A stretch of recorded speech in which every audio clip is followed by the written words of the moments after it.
Some areas in the country are seeing a decline in oil production. Can wind help those displaced workers? You and I have an insatiable appetite for electricity. Come with me and we'll look at the issues relative to wind farms and the communities that they serve. This is the Windfarm Guy. Hi, this is Dennis Stout, and thank you for joining me for this episode of the Windfarm Guy. I grew up in the oil patch of West Texas. Growing up, everybody I knew had some sort of connection with the oil industry. My dad was a lithographer in a print shop.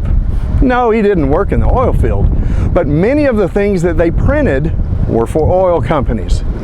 In that area at that time, oil was everything. Several oil collapses later, we're now looking at a new economy. Recently, I was looking at aerial imagery of wind projects in West Texas and noticed an interesting thing. In many of the areas that have had oil production in the past, now those pump jacks are gone, and there are wind turbines nearby. This was just an observation of mine from that online imagery, but I can't help but wonder how much of a positive effect the wind farms are having on those areas where the oil production used to be but is no longer happening. This observation is relative to landowners, of course, but if that's the case, then there have to be many displaced oil workers. You know, those oil workers could easily migrate to the wind industry. In North Dakota, they are actively training oilfield workers in the ways of the wind industry. The skills necessary for operating the derricks that frack for crude translate pretty directly into the skills required for operating the machines that convert winds into electricity.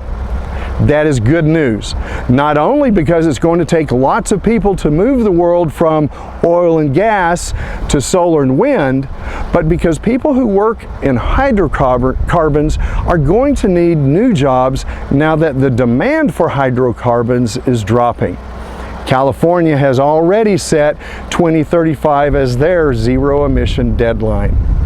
Transitioning careers can certainly be scary, but also exciting.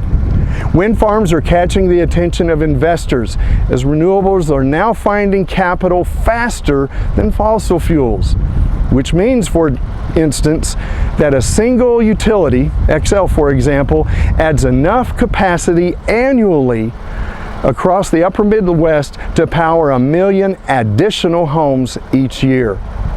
The wind industry economic situation is a happening place right now. Now, I'll admit that there is kind of a political football game going on right now regarding the oil field workforce, and I'll not wade into that pool. However, let it be known there are jobs available in the wind industry. In light of the COVID-driven economic crunch that our country and world are facing, I would encourage anyone with those transferable skills to take advantage of those opportunities. Take care of your families. If you like what I've said today, be sure and click like and subscribe below. If you have thoughts or want me to address a particular topic relative to wind farms, please also leave me a comment. The oil industry ebbs and flows with the market. It always has. And it is great to know that displaced oil workers have opportunities in another part of the energy industry, wind. This might be a great time to explore your options. This is Dennis Stout, and I'm the Windfarm Guy. Thank you for watching. Working together, we can make good energy decisions and save our planet. I am the Windfarm Guy.